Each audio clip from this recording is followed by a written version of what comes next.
Fala galerinha, tudo bem com vocês?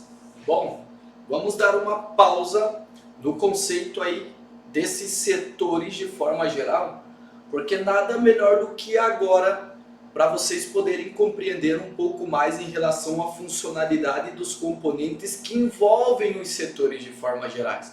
A gente já vem falando de FPMIC, PMIC principal, amplificadores de áudio, codecs de áudio e etc. Variantes, Wi-Fi, falamos também de setor de câmeras, imagem, já falamos de setores de iluminação, dentre tantas outras coisas que está envolvendo assuntos relacionados ao nosso curso.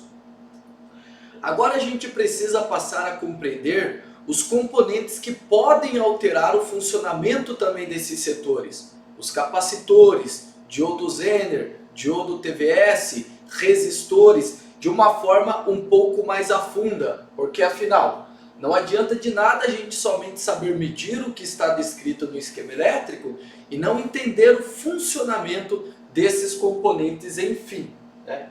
Então, gostaria já de aproveitar esse momento para tirar muitas das dúvidas que vários dos nossos alunos e alunas podem ter no decorrer da sua jornada de reparação em placas de smartphones, ok? E de uma forma mais detalhada e simplificada, passar para vocês o funcionamento em si desses componentes, beleza? Então vamos lá. O primeiro componente que eu quero mostrar para vocês aqui é o resistor.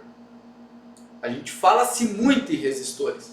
E as duas configurações que vocês mais vão encontrar também esses resistores. Então, por exemplo, a letra R a gente sabe que refere-se aos resistores em si, correto? E letra R significa resistor. Agora, por que os colegas utilizam esses resistores nas linhas? Vamos saber. Localizei um resistor como exemplo nesses blocos que nós estamos aqui mencionando. Veja que essa alimentação, essa linha, é a linha VRF, tensão para radiofrequência GNSS 1.8. Estamos vendo agora nesses últimos vídeos no setor de radiofrequência. Essa linha está servindo para alimentar o transceiver. Então é uma das tensões de alimentações provenientes do PMIC principal ou PMIC de radiofrequência para dentro do transceiver. No meio do caminho colocaram uma resistência e essa resistência está em série. As primeiras coisas que eu preciso saber é: a quem pertence essa resistência? 1. A linha VRF GNSS 1.8, já sei, é uma linha de alimentação de 1.8, então pertence para essa linha. Segundo, em que configuração está ligado? Em paralelo ao GND ou em série no circuito? Pois bem, aqui está em série no circuito. Então essa resistência, ela é uma resistência de 51 ohms. Muito bem. A resistência já sabemos pelo seu nome, resistor, que diz a respeito resistir a alguma coisa. Ao que o resistor resiste? A passagem de corrente elétrica. Então, quanto menos for o seu valor real, quanto menor for a sua resistência, menos ele vai resistir à passagem da corrente. Então, por assim dizer, é como eu falar que 0 ohms é o menor valor de uma resistência. 0 não está resistindo absolutamente a nada. Agora, quando eu falar esse resistor é de 10k ohm, opa, 10k já está muito acima porque começou 0, 1, 2, 3, 4, 999 ohms e pulou para 1k ohm. Agora nós estamos falando de 10k ohm. Significa que esse resistor consegue resistir muito forte à passagem de uma corrente elétrica. Tem uma barreira muito grande sobre ele. E uma ilustração perfeita para isso seria eu colocar duas pessoas para trilhar um determinado trajeto. A pessoa de número A vai trilhar esse trajeto em uma moto. A pessoa de número B vai trilhar esse trajeto correndo a pé. Qual é a pessoa que mais vai cansar? É o mesmo trajeto, mas qual é a pessoa que mais vai cansar? Essa que está indo correndo, porque essa de moto não vai cansar tanto, correto? Então vai ser o mesmo caminho, o mesmo percurso, vão sair do ponto A, chegar no ponto B, mas alguém chega bom e alguém vai passar super cansado. A força que ele começou não vai ser a mesma força que ele vai terminar. Assim é o que acontece nesses resistores. Nós temos duas coisas. Primeiro, tensão de alimentação contínua. Segundo, corrente elétrica. Então essas duas coisas é que vão passar pelo resistor. A tensão vai entrar no ponto A e sair no ponto B nessa questão aqui, nesse tipo de configuração. Se tratando de forma única, a esse resistor vai passar tranquilo 1.8 desse lado, 1.8 volts desse também. Agora, a corrente elétrica vai ter um cansaço.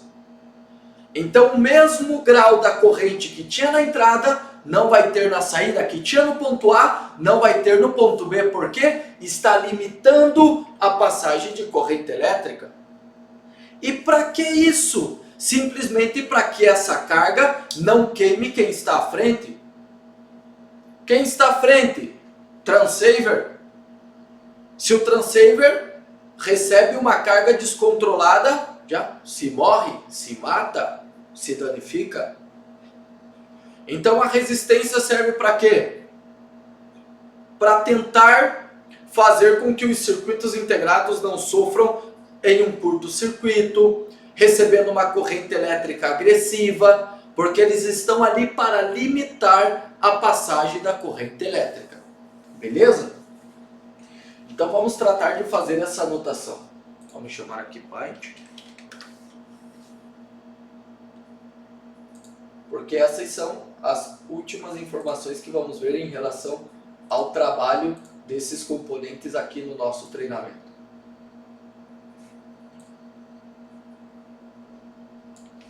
Então, resistor limita a passagem de corrente elétrica. Ótimo. Agora, quais são os defeitos comuns nos resistores em smartphones? Defeitos. 1. Altera o valor da sua resistência. Ah, ótimo, professor. Então significa que ao invés de eu encontrar um resistor de 10 ohms, eu posso encontrar ele no valor de 1k ohms. Exato. Possa ser que você encontre. E esse resistor está o quê? Bom ou com defeito? Com defeito. Tira ele da placa, mede fora. Ainda continua, ao invés de 10 ohms, está batendo em 1k ohms, 2k ohms, ou o valor mais alterado do que a margem de tolerância, vai ter que substituir o componente. Então altera o seu valor da sua resistência para cima. Agora 2. Abre o seu filamento interno. Vamos entender como acesso ao esquema elétrico. Então aqui, por exemplo, nós temos essa resistência. E essa resistência diz que está ligada em série no circuito.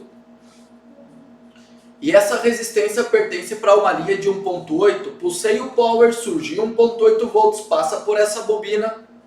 Dessa bobina vem para essa resistência.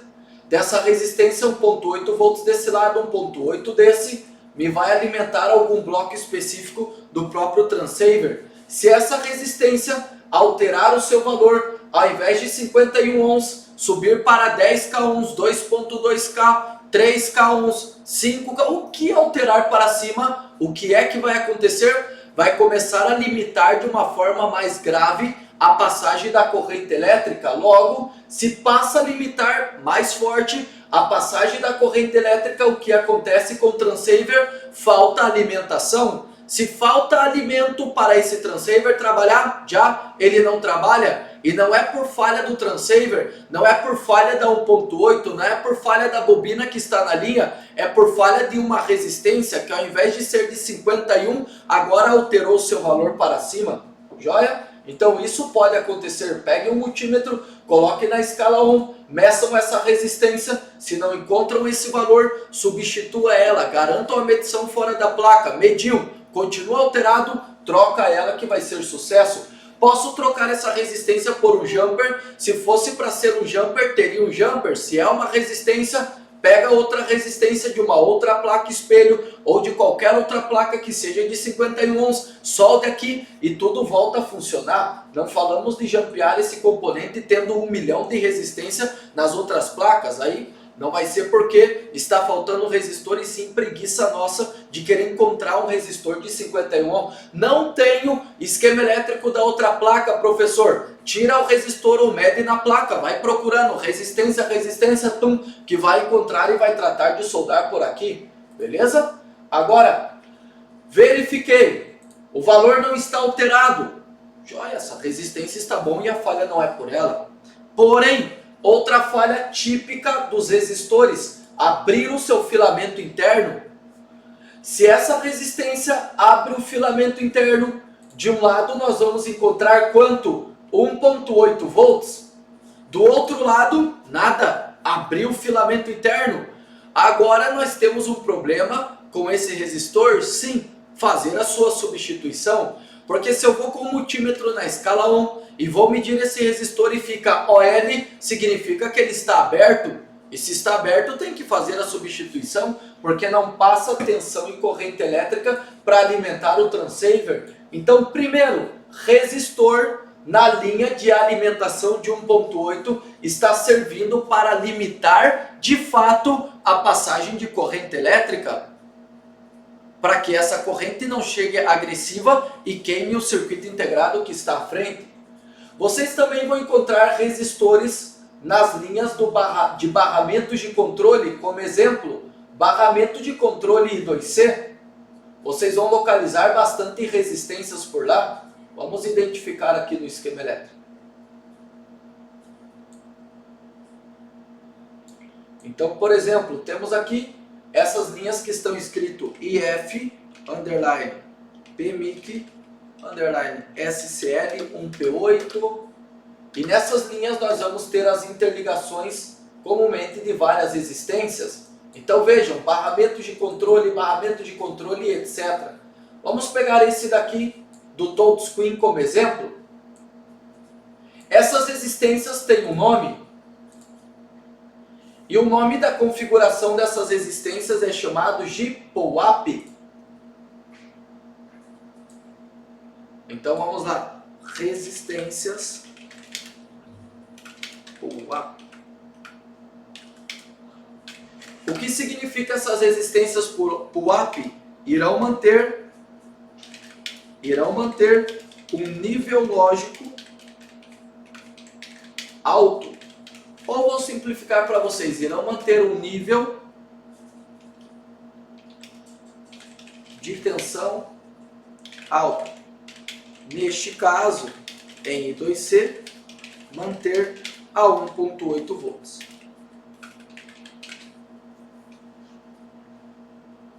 Beleza? Só que nós temos algumas diferenças que precisam ser notadas aqui. Muito notáveis a princípio. Vamos lá. Primeira coisa, essas resistências POAP, elas têm um valor específico.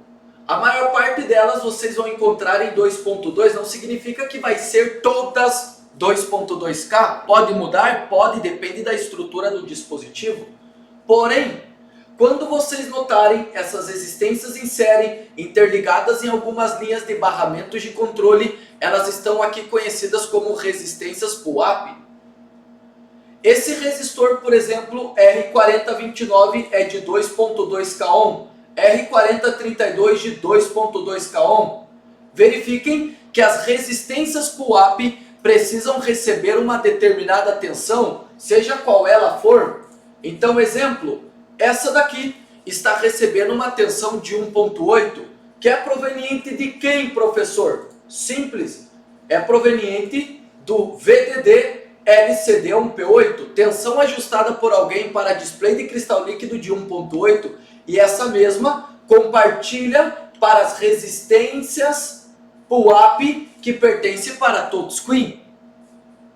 não significa que essa linha vai alimentar a mesma que pertence para I2C de câmera, o mesmo PUAP que pertence para a câmera frontal, o mesmo PUAP que pertence para o sensor de proximidade, o mesmo PUAP que pertence para o bloco de autofocus, não. Pode ser uma alimentação de 1.8 de um LDO para um, de outro LDO para outro. Isso a gente tem que pesquisar, copiar e colar no campo de pesquisa o nome da linha e procurar. Agora, descobrir de onde vem a tensão de alimentação para essa resistência PUAP, a primeira coisa é garantir que ela está presente. Pulsa a chave Power, espera um pouco, tum, tem que aparecer 1.8 por aqui em um dos lados do resistor. A alimentação que vem para alimentar o barramento I2C vai alimentar as duas resistências em conjunto. Não é 1.8 para serial data e 1.8 de outro lado para serial clock. É a mesma. Veio do LDO da LCD, vai alimentar I2C data e I2C clock. Ok? Então em um dos lados das duas resistências é a mesma linha. Não são linhas diferentes. Aí colocaram esses resistores em série dizendo o seguinte: vocês vão limitar a passagem de corrente elétrica ao nível de quanto? 2.2 k ohm. Ótimo! Na contrapartida, a tensão que é de um lado 1.8 vai aparecer do outro também de 1.8. Então significa o que, galera? Que essas resistências estão limitando a passagem da corrente elétrica. Por quê? Porque do outro lado dessas resistências, quem está ligado? A CPU. A CPU principal. Então, se a CPU principal está conectada, tem que cuidar para ela não morrer, correto? Então, quando existe um curto-circuito do lado de cá, dá 1.8 volts, a regra para esses dois resistores é o seguinte: cuida para que o curto-circuito que está para o lado de cá não apareça do lado de lá. Ou seja, proteja a CPU, proteja o touchscreen por barramento I2C, mas não permita com que o curto-circuito daqui apareça para o lado de lá dessas resistências. Limite, proteja. A que nível? 2.2 k ohm, limitando isso para o lado de lá. Então eles formam uma barreira, porque se há um curto desse lado, dá 1.8, não apareça do outro. Então essas resistências, falando de resistências para limitar a passagem de corrente elétrica, servem exatamente para isso. Bloqueiam, formam uma barreira para diminuir a fração da corrente e ao mesmo tempo são capazes de fazer autoproteção em caso de curto-circuito de um lado para proteger o outro. Beleza, galera? E a medição é com o multímetro na escala Ohm. Lembre-se sempre disso. Aonde vocês verem essas resistências? Nos blocos relacionados a tensões de alimentações contínuas, a barramentos de controle, elas vão executar esse tipo de trabalho. Quando for de antenas em radiofrequência, filtros de frequência, aí já é diferente, porque não trabalha em tensão e corrente contínua. Já é totalmente diferente. Beleza? Muito obrigado. Até a nossa próxima aula.